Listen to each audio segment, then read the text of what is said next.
اولم یرى الانسان انا خلقناه من نطفۃ فاذا هو خصیم مبین۔ اللہ فرماتا ہے کہ اللہ نے آدمی کو پانی کی ایک بوند سے تیار کیا، ایک بوند سے پیدا کیا، اسی لیے یہ جگڑنے والا ہے، یہ کھلا جگڑالو ہے۔ وَضَرَبَ لَنَا مَثَلًا وَنَسِيَ خَلْقَهُ، تو یہ ہمارے لیے کہاوتیں بناتا پھرتا ہے۔ اس کی کج فکری دیکھو، اس کی بے وقوفی اور اس کی نادانی دیکھو کہ ہم نے اس کو پیدا کیا اور ہمارے اوپر ہی کہاوتیں تراشتا ہے۔ اور کہتا کیا ہے؟ قَالَ مَن يُحْيِي الْعِظَامَ وَهِيَ رَمِيمٌ، کون ان ہڈیوں کو جوڑ کے دوبارہ زندہ کرے گا؟ عدی بن ربیع یا ابو جہل یہ حضور کی بارگاہ میں آئے اور آگے کہنے لگے کہ آپ کہتے ہیں قیامت قائم ہوگی، تو کون ہے کہ جو ہڈیوں کو جوڑ کے دوبارہ زندہ کرے گا؟ کسی کو شیر کھا گیا، کچھ اس کے پیٹ کے اندر ہڈیاں چلی گئیں، کچھ ہڈیاں ادھر ہی پڑی رہ گئی، کوئی پانی کے اندر بہہ گئی، کوئی مٹی کے نیچے دب گئی، کسی کو ہوا اڑا کے لے گئی، کسی کی راکھ بھی باقی نہ بچی۔ تو کون ہے جو ہڈیوں کو جوڑ کے دوبارہ زندہ کرے گا؟ بلکہ نضر بن حارث نامی شخص قبرستان میں گیا، ایک بوسیدہ سی ہڈی اٹھا کے لایا، ہاتھ کے لمس کو بھی وہ برداشت نہیں کرتی تھی، اتنی بوسیدہ ہڈی تھی، وہ اٹھا کے لایا اور حضور کے سامنے یوں لا کے مسلنے لگا۔ اور جب وہ مسلتا ہے تو اس کی راکھ نیچے گرتی ہے اور حضور سے مخاطب ہو کے کہتا ہے کہ آپ کہتے ہیں قیامت قائم ہوگی، بھلا اس ہڈی کو بھی دوبارہ زندہ کیا جائے گا؟ کون ہے کہ جو اس کے ریشے، اس کے ذرے اکٹھے کر کے اس کو دوبارہ ہڈی بنائے گا؟ تو حضور صلی اللہ علیہ وسلم اللہ کی جانب سے ارشاد فرماتے ہیں، جواب دیتے ہیں، اور وہ کیا ہے؟ اللہ ارشاد فرماتا ہے قُلْ يُحْيِيهَا الَّذِي أَنشَأَهَا أَوَّلَ مَرَّةٍ وَهُوَ بِكُلِّ خَلْقٍ عَلِيمٌ۔ محبوب ان کو ارشاد فرما دیجئے کہ جب یہ ہڈیاں بھی نہیں تھی تو جس رب نے اس وقت بنا دیا، تو اس ہڈیوں کو جوڑ کے دوبارہ زندہ کرنا کون سا مشکل ہوگا؟ یہ وہ بدبخت تھے جو حضور کی بارگاہ میں آ کے یہ سوال کرتے تھے کہ قیامت کب آئے گی؟ اگر آپ اللہ کے سچے نبی ہیں تو دعا کریں کہ ہمارے اوپر پتھر نازل ہو۔ تو اللہ ارشاد فرماتا ہے، محبوب پتھر تو کب کے برس چکے ہوتے ہیں، وَأَنْتَ فِيهِمْ، لیکن کیسے برساؤں تو جو ان میں رہتا ہے؟ یہ تیرے وجود کی برکت ہے کہ ان پہ پتھر نہیں اترتے، ورنہ کب کے نازل ہو چکے ہوتے۔ اللہ اکبر! کہ وہ کہتے ہیں کہ کون ہے کہ جو ہڈیوں کو جوڑ کے دوبارہ زندہ کرے گا؟ وہ ایک بدبخت حضور کی بارگاہ میں آگے کہنے لگا کہ آپ کہتے ہیں کہ قیامت قائم ہوگی، تو جب قیامت قائم ہوگی تو پھر اللہ سب کو دیکھے گا اور سب کا حساب فرمائے گا۔ تو وہ کہنے لگا کہ پھر جلدی کریں نا، اللہ سے کہیں کہ اللہ قیامت قائم کرے، تو جو گناہ میں چھپ کے کرتا ہوں میں وہ رب کے سامنے کروں گا، اور رب مجھے پکڑ کے دکھائے وہ کیسے پکڑتا ہے۔ یہ سرکشی اس قدر عروج تک پہنچی تھی اور اپنی خواہش کے اسیر تھے، اپنے نفس کے بندے بن چکے تھے کہ اللہ سورہ قیامہ کے اندر ارشاد فرماتا ہے، کلا بل تحبون العاجلہ، جلدی میں تمہیں محبت ہے، وتذرون الآخرہ، اور آخرت کو تم چھوڑ بیٹھے ہو۔ زنا کرو گے تو تمہیں لذت فوری ملے گی، اگر تم چوری کرتے ہو تو تمہیں دولت فوری طور پہ ملے گی، تم کسی کی عزت نفس کو مجروح کرتے ہو تو تمہارے دل کو حظ اسی وقت ملے گا، یہ ادھار چیز نہیں ہے۔ اللہ ارشاد فرماتا ہے تم جلدی کی طرف جاتے ہو، لیکن آخرت جو ہے وہ تو تمہارے رب کا ادھار ہے، وہ تو تمہیں دیر کے بعد ملے گی۔ تم نیکی کرتے ہو تو صلہ یہاں پہ نہیں ملے گا۔ ہاں، نیکی کی کچھ عادتیں، کچھ خصلتیں، کچھ نیکی ایسی ہیں کہ جن کا صلہ فوری ملتا ہے، لیکن اصل صلہ وہ بھی آخرت میں ہے، دنیا پہ نہیں ہے۔ لیکن تم گناہ جب کرتے ہو تو گناہ کی لذت تمہیں فوری مل جاتی ہے۔ اللہ ارشاد فرماتا ہے کہ تم جلدی کی طرف پلٹتے ہو اور اپنے پاؤں کو اس طرف پھیرتے ہو کہ جو تمہیں فوری طور پہ نتیجہ دے، اور جو دائمی اور آخری نتیجہ ہے اس کو تم نے چھوڑ دیا۔ اللہ ارشاد فرماتا ہے اس دن کچھ چہرے تو تر و تازہ ہوں گے۔ وہ بدبخت آیا نا اور آگے کہنے لگا کہ بتائیں قیامت کب آئے گی؟ جو کام میں چھپ کے کرتا ہوں وہ میں رب کے سامنے کرنا چاہتا ہوں، اور میں دیکھتا ہوں میرا رب مجھے کیسے پکڑتا ہے۔ اور کوئی بوسیدہ ہڈی لا کے اس کو مسل کے کہتا ہے کہ بتاؤ ان ہڈیوں کو کون جوڑے گا؟ کون ہے جو ان ہڈیوں کو دوبارہ زندہ کرے گا؟ اللہ اس قیامت کا نقشہ بیان کر رہا ہے۔ اللہ اکبر! اللہ ارشاد فرماتا ہے کہ اس دن تو کچھ چہرے تر و تازہ ہوں گے، اور وہ چہرے تر و تازہ کیوں ہوں گے؟ وہ اپنے رب کا نظارہ کر چکے ہوں گے، وہ اپنے رب کو دیکھ چکے ہوں گے۔ وَوُجُوهٌ يَوْمَئِذٍ بَاسِرَةٌ اور کچھ چہرے مرجھائے ہوئے ہوں گے. تَظُنُّ أَن يُفْعَلَ بِهَا فَاقِرَةٌ کیونکہ وہ خیال کریں گے کہ شاید ان کی کمر کی ہڈی توڑ دی جائے گی، ابھی ٹوٹنے والی ہے. وہ عذاب اتنا سخت ہوگا کہ جب اس عذاب کو دیکھیں گے تو وہ گمان کریں گے کہ ہماری ریڑھ کی ہڈی ٹوٹ جائے گی اور ان کے چہرے پہلے ہی اتر جائیں گے. اللہ اکبر.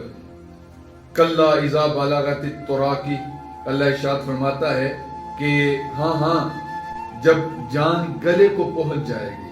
وکیل من راق اور کوئی جھاڑ پھونک والا ڈھونڈنے لگ جائیں گے. اب یہ آیا ازلی بدبخت تھا ابو جہل یا عدی بن ربیع.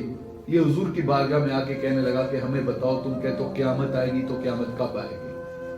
اور قیامت اگر واقعہ ہوگی، چلو یہ بات کو مان بھی لیں، تو ان ہڈیوں کو جوڑ کے دوبارہ کون زندہ کرے گا؟ آدم سے لے کے کتنے نہ جانے کو ملبے کے نیچے دب گیا، کو پانی کے اندر بہ گیا، کو آگ کے اندر جل گیا، کسی جانور نے کھا لیا، کسی کو پھاڑ دیا اور آدھی ہڈیاں پیٹ کے اندر آدھی وہیں پہ چھوڑ گیا. منو ٹنو مٹی کے نیچے مردے کو دفن کر کے آگے کون ہے جو ان ہڈیوں کو جوڑ کے دوبارہ زندہ کرے گا؟ ہمیں بتاؤ تو صحیح نا. اللہ اکبر. تو اللہ ارشاد فرماتا ہے کہ جس رب نے اس وقت ان کو بنایا تھا جب ہڈیاں بھی نہیں تھی، تو پھر کیا دوبارہ جوڑنا اس کے لیے مشکل ہوگا؟ بلکہ اللہ ارشاد کیا فرماتا ہے؟ اللہ ارشاد فرماتا ہے ان کی ایک ایک انگلی کے پورے بھی ہم باقی نہیں رہنے دیں گے، اس ایک ایک پورے کو بھی دوبارہ جوڑیں گے.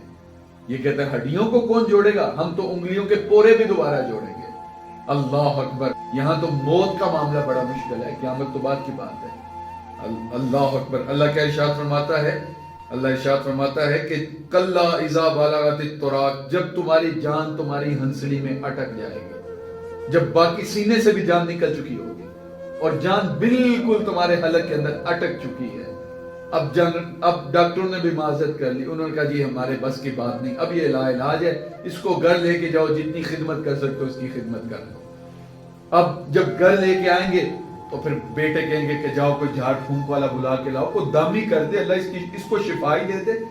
اللہ اکبر. اللہ ارشاد فرماتا ہے وہ جھاڑ پھونک والا ڈھونڈ رہے ہوں گے، لیکن یہ تو جس کی ہنسلی میں جان اٹکی ہے، کوئی اس سے پوچھے نا کہ یہ منظر کتنا اوکھا منظر ہے جب آدھے جسم سے جان نکل چکی ہے، بالکل حلق کے اندر اٹکی ہے، اور کوئی سورہ یاسین پڑھ رہا ہوگا کہ جان سوکھی نکل جائے، کوئی دیگر وظائف کر رہا ہوگا، کوئی دعائیں مانگ رہا ہوگا، کوئی دعائیں کروا رہا ہوگا کہ دعا کرو ہمارے ابے کی جان نکل جائے، ہماری ماں کے اوپر مرحلہ بڑا اوکھا ہے جان نکل جائے. یہ کتنا کٹھن مرحلہ ہوتا ہے. حضور فرماتے ہیں کہ جب موت آتی ہے تو کیسے آتی ہے؟ جس طرح زندہ بکری کی کھال کھینچی جاتی ہے اتنی تکلیف ہوگی موت کے وقت. اللہ اکبر. اور اس وقت انسان سوچے گا میں ساری زندگی کیا کرتا رہا، میں اپنے لیے تو جیا ہی نہیں، میں تو لوگوں کے لیے جیتا رہا کہ لوگ کیا کریں گے، لوگ کیا کہیں گے. اللہ اکبر. ہنسلی میں جان اٹک چکی ہے. اور ذرا قرآن کا اسلوب دیکھیے گا، قرآن کتنا خوبصورت اسلوب بیان کر کے لوگوں کو اپنے رب کی چوکھٹ پہ لانا چاہتا ہے. اللہ ارشاد فرماتا ہے وَظَنَّ أَنَّهُ الْفِرَاقُ وہ سمجھ لے گا کہ اب جدائی کی گھڑی بالکل سر پہ کھڑی ہے.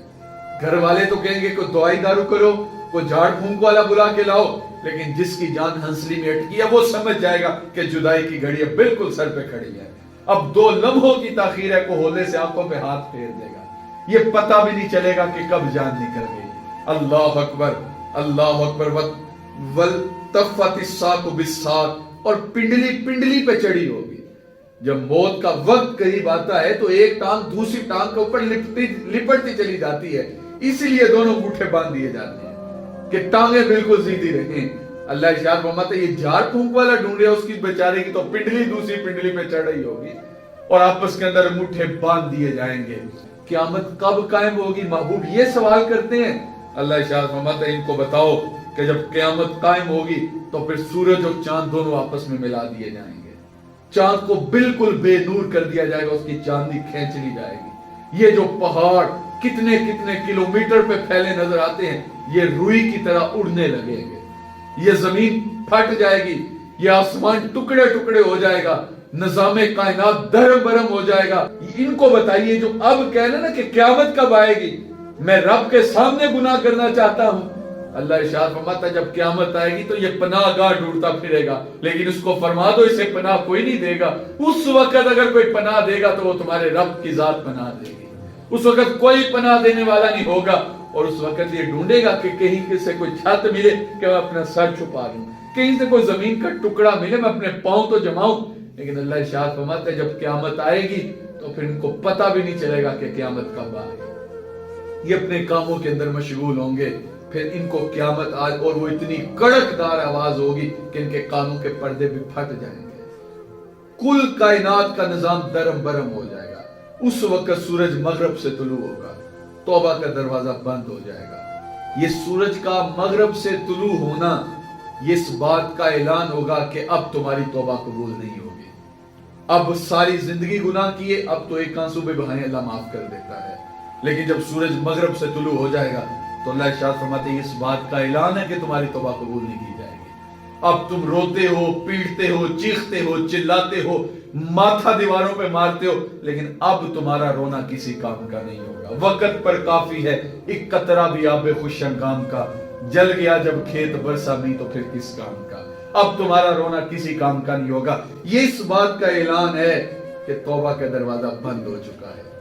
جب بندہ دنیا سے جاتا ہے تو کیا لے کے جاتا ہے؟ دو چادریں، ساری زندگی جس کے لیے کمایا، ساری زندگی جن ٹگوں کے پیچھے بکتے رہے، جن کے پیچھے لوگوں کے حق بھی غصب کیے، رشتے بھی توڑے، ناطے بھی توڑے، گھر بھی برباد کیے، دلوں کو بھی اجاڑا، دوستیوں کی پرواہ نہیں کی، خون کا رشتہ صفاق ہو گیا، خون سفید ہو گئے، وہ سب کچھ یہیں پہ رہ جائے گا۔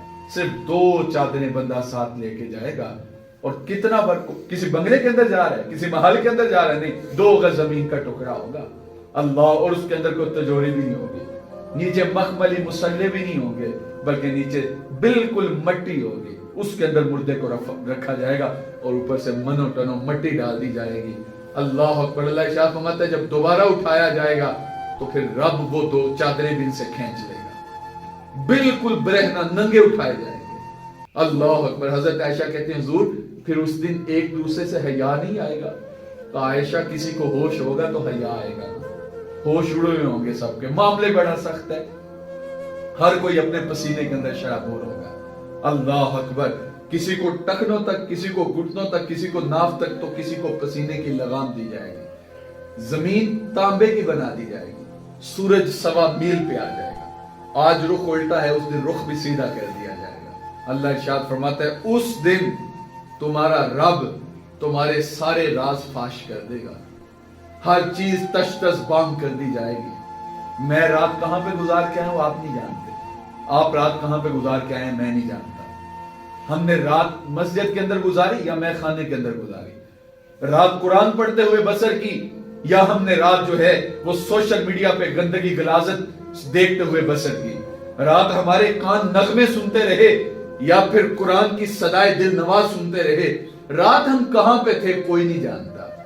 لیکن صبح منہ دھویا مسجد میں آئے تو وہی علامہ کے علامہ، وہی چودھری کے چودھری، وہی ملک کے ملک، وہی سیٹ کے سیٹ۔ لیکن اللہ ارشاد فرماتا ہے قیامت کے دن سارے راز کھول کے رکھ دیے جائیں گے، تمہارا نامہ اعمال تمہارے ہاتھوں میں پکڑا دیا جائے گا۔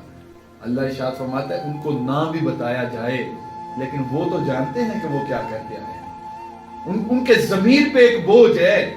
بندہ جب کوئی گناہ کرتا ہے دنیا پہ تو کسی کو پتہ چل جائے تو بندہ دلیلیں تراشتا ہے نا، ہیلے بہانے کرتا ہے نا، لوگوں کو مطمئن کرتا اور بعض دفعہ اگلوں کو شرمندہ کر دیتا ہے، جی میرا مقصد یہ نہیں تھا کرنے کا، آپ نے تو غلط مطلب لے لیا، حالانکہ بالکل وہی مقصد ہوتا ہے جو اس نے کیا ہوتا ہے، اور جس پہ لوگ پہنچ رہے ہوتے ہیں، لیکن ان کو شرمندہ کر دیتا ہے کیونکہ اللہ نے اس کو گفتار کا حسن بڑھا دیا ہے، اس کی گفتگو کے اندر چاشنی بڑی ہے۔ کہا دنیا پہ تو تم لوگوں کو دھوکہ دے لیتے تھے، آج اپنے رب کو دھوکہ کیسے دو گے؟ آج تو ہر چیز تش تش بام ہے، آج تمہارے سارے راز کھول دیے جائیں گے اور تمہارا نامہ اعمال تمہارے ہاتھوں میں پکڑا دیا جائے گا، اور ساری ماضی کی سکرین وہ بندے کے سامنے چلنا شروع ہوگی۔ میں نے کہاں کہاں پہ کون کون سا گناہ کیا تھا۔ ہاں دنیا پہ تیری بڑی رسائی ہے، تیرے پاس دولت بڑی ہے، تیرے پاس شہرت بڑی ہے، تیری عزت بڑی ہے، دنیا پہ تو جھوٹے گواہ بھی خرید لیتا ہے، دنیا پہ تو وکیل بھی کر لیتا ہے، تیری پہنچ بڑی اوپر تک ہے، تو چلو جج بھی خرید لیتا ہے، لیکن وہاں پہ کس کو خریدے گا؟ وہاں کی پولیس تو رشوت بھی نہیں لیتی۔